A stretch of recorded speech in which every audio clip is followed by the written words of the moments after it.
Piso de los Vinos. Smocze miasto na Teneryfie. Czemu smocze? Bo tam za mną.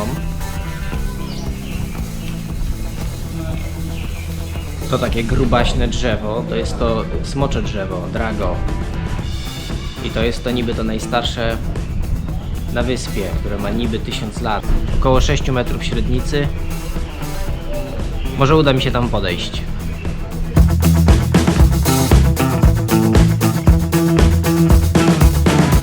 Nie do końca wiem, o co chodzi w tym budynku nowoczesnym, który tu stoi obok tego drzewa. Jest tutaj sporo obrazów.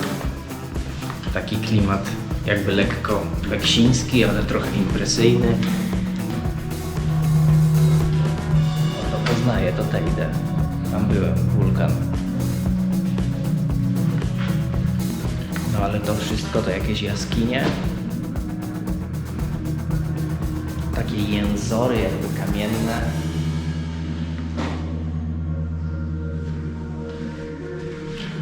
Budynek ładny, ale w środku pusto. Wejście pod drzewo, pod smocze drzewo dla osoby dorosłej to 5 euro. No i w tej cenie można sobie podejść naprawdę blisko.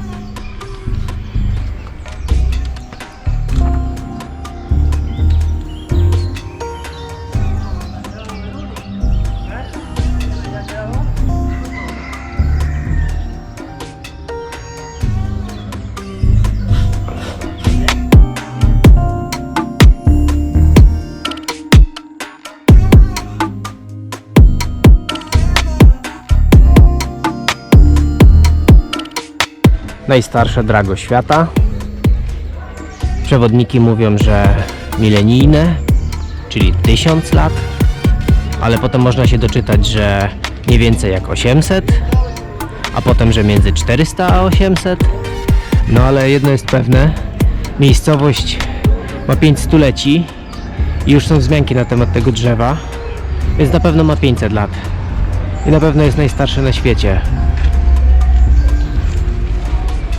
Jedyne w swoim rodzaju smocze drzewo z Teneryfy.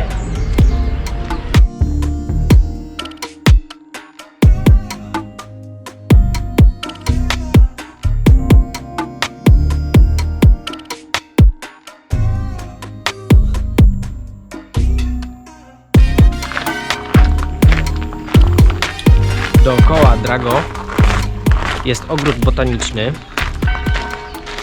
Pełno tu palm, kaktusów, lokalnych gatunków. Można sobie poczytać o nich przy różnego rodzaju tablicach, które się znajdują przy ścieżce. Trzeba mieć tam komórkę, skaner QR kodów i tak dalej. Tam za mną jest drago, a tu wszędzie na dole ogród botaniczny. Kurki sobie, koguciki spacerują po alejkach. Cały czas słychać gdakanie, pianie kogutów. A ja idę zobaczyć punkt widokowy w stronę morza.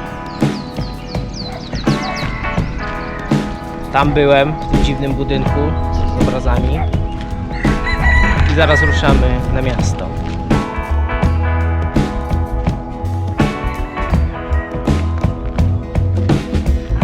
W ogrodzie botanicznym jest jeszcze jaskinia.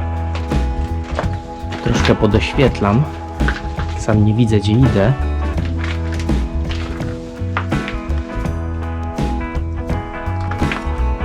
Doszliśmy do miejsca, przedstawiającego pochówek Guanczów.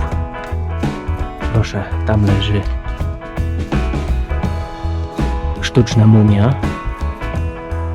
Guanczowie chowali swoich zmarłych właśnie w takich jaskiniach, jak najbliżej morza. Jaskinie wyszukiwali na klifach. No a tu jest niedaleko do wody, więc można było zrobić małe muzeum. Ogrodnicy zajmują się ogrodem botanicznym, ale nie wycinają chyba tego smoczego drzewa, mimo że pracują twardo. Pode mną palmy. Za mną jest miasto, zaraz się tam wybiorę, bo już dość oglądania tego drzewa smoczego. Zobaczymy inne smocze drzewa, które rosną pomiędzy domami, pomiędzy szeregówkami, które tutaj się wspinają na wzgórzach. Zobaczymy uliczki. To mnie najbardziej interesuje. Te słynne balkony, które się tutaj mają pojawiać na niektórych budynkach, też mnie bardzo interesują. Postaram się kilka sfotografować, kilka najciekawszych.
W Smoczym Mieście robi się nawet smocze meble, proszę bardzo.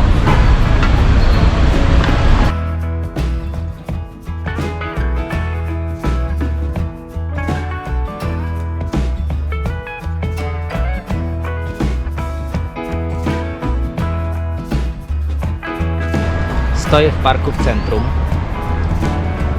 Drzewa i tak dalej, a tam, proszę bardzo, Teide w chmurach, wulkan. Ledwo go być może widać, ale jest. Góruje nad całą wyspą. Widać go właściwie z każdego miejsca na wyspie, bo jest no właściwie w środku.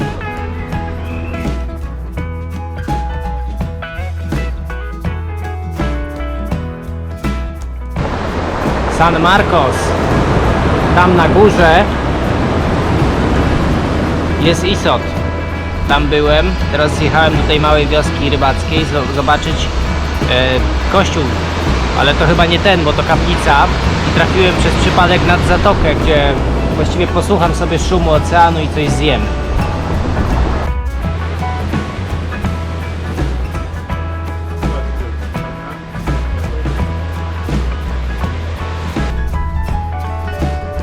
To jest właściwy kościółek San Marcos. I zgadnijcie co? Zamknięte.